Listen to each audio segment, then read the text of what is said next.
Hello, everyone. Hello. So, growing up, people told me I fall in love too easily. But I was 22 years old, and I was positive. I knew Jennifer was the one. So it was May of 2003, and we were working, both of us, in different areas of the Dayton Dragons. And something changed. She had been in my life for 2 years, but this day, wow, she looked amazing. And I decided I needed to tell her. But I stopped and I went back a second and I looked and I said, what is it that's different? And she had cut her hair a little different, right? It was a little short, and she was blonde, this beautiful skin. And she looks at me and I stopped dead in my tracks. I was convinced I needed to be a part of this girl's life, even though we had seen each other 100 times. I wanted to spend more time with her. So, although I may be the best dressed guy in the room, as Brian said, my mouth went to mush. And I said, you look good. You look amazing. Somehow that worked.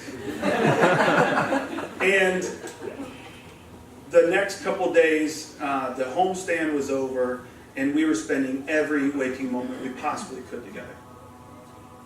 I became kind of a crazy to her calculated world, very reserved and quiet, and she was the yin to my yang.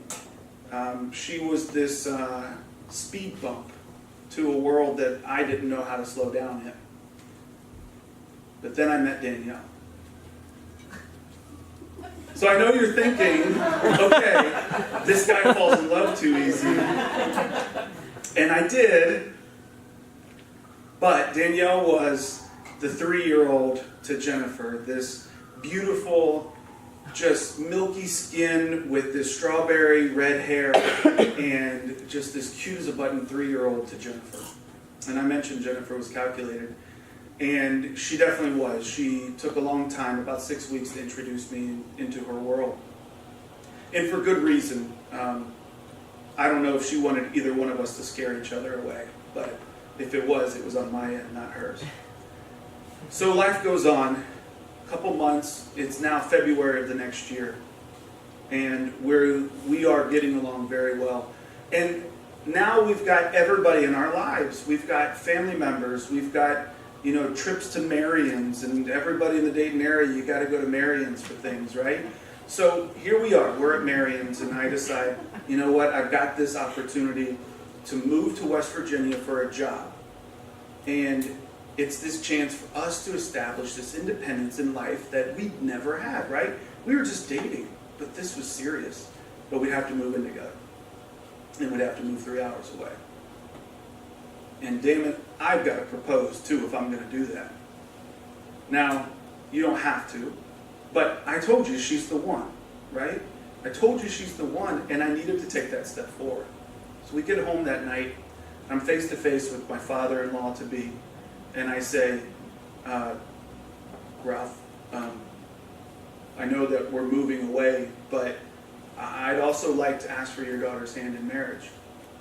And he looked at me and he said, wow, I don't know. I thought to myself, like, okay, this is like, there's one way to look at this, negative, and then there's the Dumb and Dumber. So you're saying there's a chance, right? So I took that route because, like I said, she's the one. Next day he calls me and he says, look, I'm sorry about the way I reacted. I just didn't know. She's my youngest and she's my only daughter. And you're moving away, and this is a big deal for us, and you absolutely have my blessing, but know that this is a big deal, and I'm sorry about the way that it came off, but you absolutely can do this. So, did I have a ring? No. Did I have a plan? No. But I was dedicated to this, and the plan was set in place that day, that moment, that time. We moved to West Virginia. Time goes by, and I think to myself, okay, I've saved up for a ring. All my life savings are in this ring. And I've saved up for this moment that I think needs to be perfect, because the proposal, she's going to have to tell over and over and over again. Okay, I'm going to make this perfect. And I set out on this course, and I talk to everybody that I can. And I don't usually share all the details of my life with all these people, but I asked everybody for their input on everything, and I crafted this piece, and I saved up, and we're going to the Bahamas, going to the Caribbean on a cruise. I thought it's okay, right? So I asked my in-laws if they could watch watch Danielle.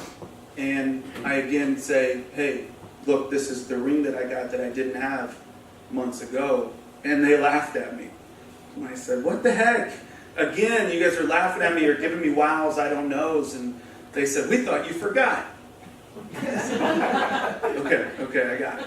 All right, it's been a long time, but here we go. It's November. We go on this cruise. And it's going perfectly. I know this is the time for me. And like I said, I didn't have much money. This was my life savings. This was our first time going out on our own. And Danielle's at home.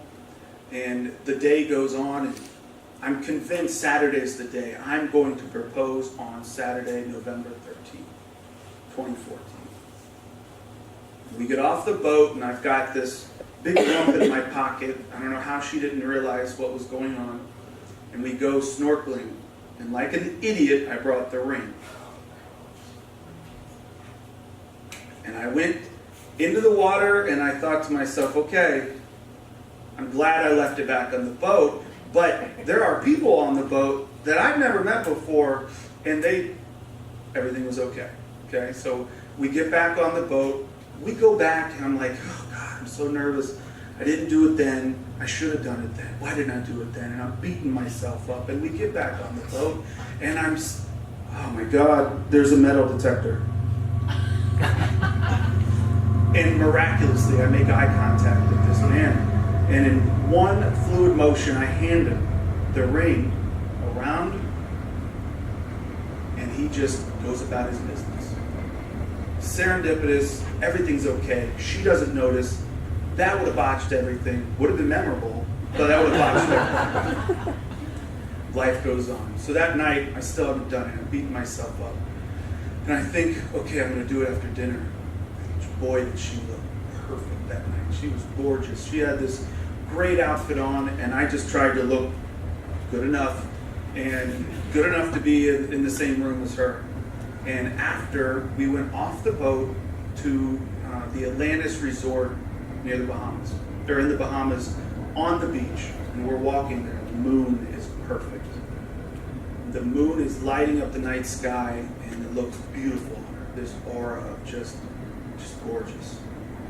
And I say, okay, shoes off, toes in the sand, walking along, and I propose. And she said yes, so we're engaged. And all this planning had led up to this. It's perfect. And I know that she's going to tell people about it. So I say, let's go back to the boat. Let's tell people. Let's call people. I'm pepped. We call very first people. We call Danielle, Deb, and Ralph. And Deb answers the phone, my mother-in-law, and she says, that is so great. And there are excitement on every way, shape, or form. And then she says, we have news. Now, I can't hear any of this, but I see this excitement, and I see this face change. My wife's to-be face is changed. And I'm like, damn it, this was the perfect proposal. You know? What is going on that I can't hear? And why is your face? Earlier in that day, Danielle had been to the ER, and she required 14 stitches across her forehead. And at this moment, I realized, she tells me, and I realize I'm trying to plan this perfect thing, this perfect night for her mother, but she's at home in the emergency room getting 14 stitches without her mommy. And it was at that moment where I was dedicated to being a dad as much as I was to us.